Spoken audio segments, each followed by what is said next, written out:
Hello students, welcome to इंस्टॉप Indian softwares. मैं हूं विपिन। सी लैंग्वेज के वीडियो सीरीज में आज हम पढ़ेंगे part 36 auto storage class in C. तो चलिए स्टार्ट करते हैं और देखते हैं कि स्टोरेज क्लास क्या होता है। तो जैसे किसी वेरिएबल को डेटा टाइप्स होते हैं, मतलब इंटीजर, फ्लोट और कैरेक्टर, सेम उसी तरीके से वेरिएबल को स्टोरेज क्लास भी होते हैं। और वेरिएबल का डेटा टाइप डिस्क्राइब करता है कि हम उस वेरिएबल में कौन से टाइप की वैल्यू स्टोर करेंगे। अगर वेरिएबल का डेटा टाइप इंटीजर होगा तो हम उसमें विदाउट डेसिमल वैल्यू स्टोर करेंगे।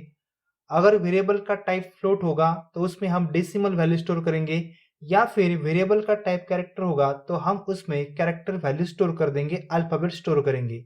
सेम उसी तरीके से अगर हम किसी वेरिएबल को स्टोरेज क्लास प्रोवाइड करेंगे, स्टोरेज क्लास अप्लाई करेंगे, तो ये स्टोरेज क्लास ये चार चीजों को डिटरमाइन करेगा। तो इसलिए मैंने यहाँ पे क्या लिखा है, storage class are use to determine the following things. First, where the variables is store. अगर आपने वेरिएबल को स्टोरेज क्लास अप्लाई किया तो वो स्टोरेज क्लास डिटरमाइन करेगा कि वो वेरिएबल कहाँ पे स्टोर होगा, उस वेरिएबल का स्कोप क्या है, उस वेरिएबल की डिफॉल्ट इनिशियल वैल्यू क्या है, और उस वेरिएबल की लाइफ टाइम कितनी है।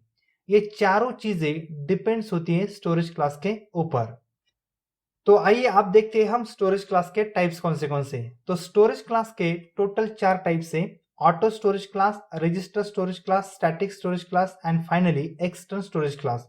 और ये स्टोरेज क्लास अप्लाई करने से हम चेक कर सकते हैं कि वो वेरिएबल कहाँ पे स्टोर होगा, उसकी डिफॉल्ट वैल्यू कितनी है, उसकी लाइफ टाइम कितनी है और उसका स्कोप क्या है। तो इस पार्ट में हम सिर्फ ऑटो स्टोरेज क्लास को ही पढ़ेंगे और आने वाली आगे के पार्ट्स में हम रजिस्टर, स्टैटिक और एक्सटर्नल को भी कवर करेंगे। तो देखते हैं हम ऑटो स्टोरेज क्लास क्या है और वो अप्लाई करने से वेरिएबल्स के ऊपर क्या क्या चेंजेस होते हैं वो भी हम देखेंगे। तो अगर आप किसी भी वेरिएबल को अगर स्टोरेज क्लास अप्लाई नहीं करते तो बाय डिफॉल्ट उस वेरिएबल का स्टोरेज क्लास होता है ऑटो। इसलिए मैंने यहां पर एक लाइन ली है, default storage class of variable. मतलब वेरिएबल का डिफॉल्ट स्टोरेज क्लास कौन सा होता है? ऑटो। आप एक्सप्लिसिटली भी स्पेसिफाई कर सकते हैं यूजिंग ऑटो कीवर्ड से, और अगर आपने कुछ भी स्पेसिफाई नहीं किया तो बाय डिफॉल्ट वो भी ऑटो स्टोरेज क्लास ही होता है। तो अब वेरिएबल्स के ऊपर क्या क्या चेंजेस होंगे। अगर आप वेरिएबल को ऑटो स्टोरेज क्लास देंगे तो वो वेरिएबल कंप्यूटर की मेमोरी में स्टोर हो जाएगा। मेमोरी में मतलब रैम में। स्टोरेज के दो पार्ट्स होते हैं, एक मेमोरी और एक सीपीयू रजिस्टर।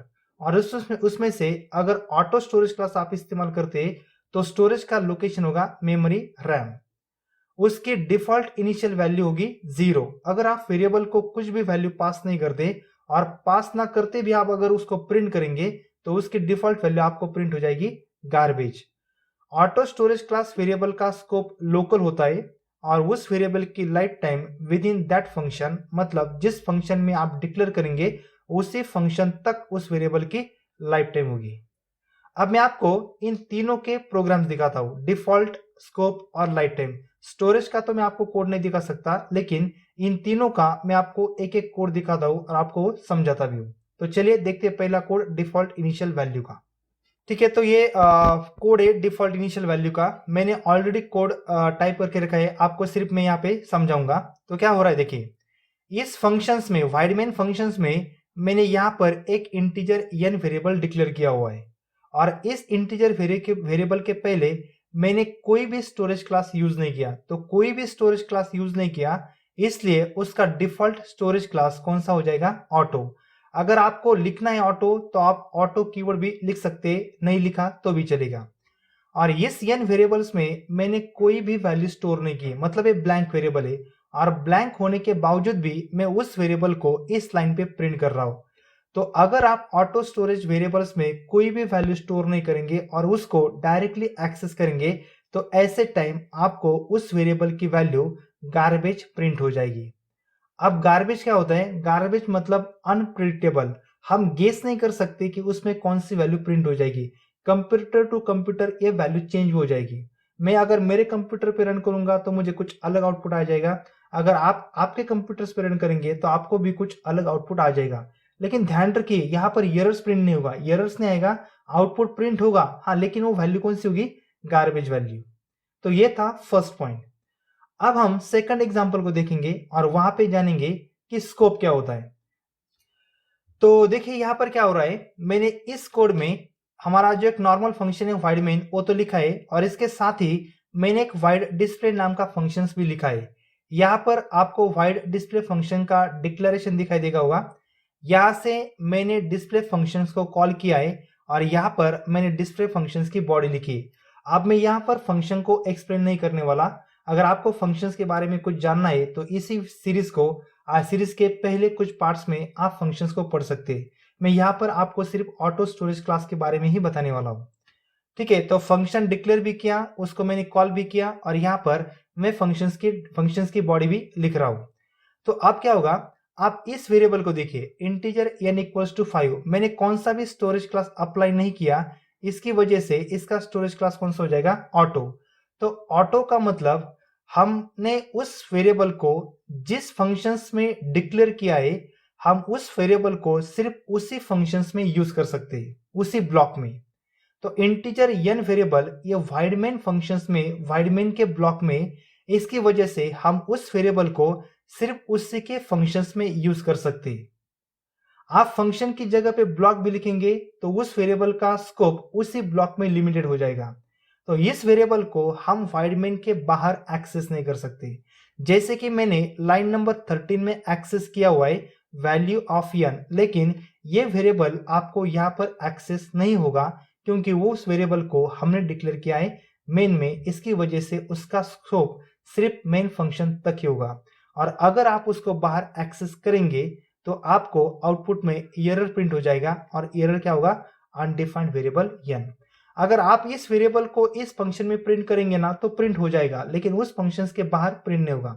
और ऐसा भी कुछ कंपल्शन नहीं होता है कि आपने वेरिएबल को सिर्फ मेन में ही डिक्लेयर करना चाहिए। आप किसी भी अदर फंक्शंस में डिक्लेयर कीजिए या फिर किसी भी ब्लॉक में डिक्लेयर कीजिए, लेकिन उस वेरिएबल को आप जिस फंक्शन में या जिस ब्लॉक में डिक्लेयर करेंगे आपको वो वेरिएबल सिर्फ उस फंक्शन और उस ब्लॉक में ही एक्सेस हो जाएगा। तो ये था हमारा सेकंड कोड, और अब हम देखते हैं लास्ट कोड को जहां पर हमें उस वेरिएबल की लाइफ टाइम देखनी है। ठीक है, तो ये एग्जांपल हमारा लास्ट है ऑटो स्टोरेज क्लास के ऊपर, और जहां पे हम फोकस करेंगे उस वेरिएबल के लाइफ टाइम के बारे में। तो यहां पर मैंने क्या किया है, एक वाइड इंक्रीमेंट नाम का फंक्शन डिक्लेयर किया, और यहां से उस फंक्शन को मैंने 3 बार कॉल किया हुआ है, और उस फंक्शन की बॉडी में हमने यहाँ पर n वेरिएबल को डिक्लेयर किया, उसको प्रिंट भी कर रहे और उसकी वैल्यू हम इंक्रीज भी कर रहे। तो अब देखिए लाइफ टाइम का मीनिंग क्या होगा। आप में से बहुत से लोगों ने इसका आउटपुट गेस भी किया होगा। आपने क्या सोचा होगा, इंक्रीमेंट फंक्शन 3 बार कॉल हो रहा है, मतलब n की वैल्यू भी 3 बार इंक्रीमेंट होगी, तो आपको आउटपुट में 5, 6, 7 प्रिंट हो जाएगा। लेकिन वैसा नहीं, आउटपुट कुछ अलग ही आएगा। देखिए हम देखते, मैं एग्जीक्यूशन स्टार्ट करता हूं स्टेप बाय स्टेप ताकि आपको अच्छी तरह से समझ में आ जाए। हमारा एग्जीक्यूशन स्टार्ट हो जाएगा वाइड मेन फंक्शन से, उसके बाद एग्जीक्यूट हो जाएगा ओपन करली, उसके बाद क्लियर स्क्रीन एग्जीक्यूट हो जाएगा, और यहां से पहली बार इंक्रीमेंट फंक्शंस कॉल हो जाएगा। तो अब मैं चला जाता हूं इंक्रीमेंट फंक्शंस को। जैसे ही फंक्शन कॉल होगा वैसे ही कंपाइलर वहां से जंप करके डायरेक्टली फंक्शंस के डेफिनेशंस को चला जाएगा, और एक बार कंपाइलर फंक्शंस के डेफिनेशंस पे आ जाएगा तो उस फंक्शंस को वो एग्जीक्यूट करेगा। तो एग्जीक्यूशन में क्या होगा, सबसे पहले ओपन कर ली, और यहाँ पर एक इंटीजर n नाम का वेरिएबल डिक्लेयर हो जाएगा और उसमें वैल्यू स्टोर हो जाएगी 5। तो आपको पता है जैसे ही वेरिएबल डिक्लेयर होता है वैसे ही कंपाइलर उस वेरिएबल को मेमोरी अलोकेट कर देता है। तो मैं यहाँ पर एक ब्लॉक अलोकेट करके दिखाता हूँ जहाँ की उस वेरिएबल्स में वैल्यू स्टोर हो जाएगी 5। उस ब्लॉक में वैल्यू स्टोर हो जाएगी 5, और उस ब्लॉक को कौन सा वेरिएबल पॉइंट करेगा, n वेरिएबल। आज सिर्फ एज्यूम कीजिए कि ये हमारा मेमोरी मैप है। उसके बाद यहाँ पर printf स्टेटमेंट एग्जीक्यूट हो जाएगा और हमें n की वैल्यू प्रिंट हो जाएगी 5, मतलब ये हमारा पहला आउटपुट हुआ वैल्यू ऑफ n 5। यहाँ तक तो आप राइट है, कोई दिक्कत नहीं है। अब उसके बाद n की वैल्यू इंक्रीमेंट हो जाएगी, और हमारे पास n की वैल्यू 5 थी जो कि मेमोरी में इंक्रीमेंट हो जाएगी, और अब हो जाएगी 6 वैल्यू। उसके बाद मेरे फंक्शन का एग्जीक्यूशन कंप्लीट होने के बाद कंपाइलर इस फंक्शन से फिर से रिटर्न वापस चला जाएगा, और जैसे ही हमारा कंट्रोल, हमारा कंपाइलर इंक्रीमेंट फंक्शन के एग्जीक्यूशन को खत्म करेगा, वैसे ही ये वेरिएबल फिर से या मेमोरी से रिमूव हो जाएगा, डिलीट हो जाएगा। यानी कि n की वैल्यू जो फर्स्ट बार इंक्रीमेंट हुई n प्लस प्लस 6 वैल्यू, लेकिन फंक्शन का एग्जीक्यूशन खत्म होते ही कंपाइलर उस वेरिएबल को मेमोरी से रिमूव कर देगा, उस वेरिएबल की लाइफ वहीं पर खत्म हो जाएगी। और लाइफ खत्म होने के बाद फिर से नेक्स्ट टाइम एग्जीक्यूशन, अब कंपाइलर यहां से इंक्रीमेंट को सेकंड बार कॉल करेगा। सेकंड बार कॉल करते समय फिर वो वहां से फंक्शन के डेफिनेशन को चला जाएगा। डेफिनेशन को जाने के बाद उस डेफिनेशन को फिर से एग्जीक्यूट करेगा।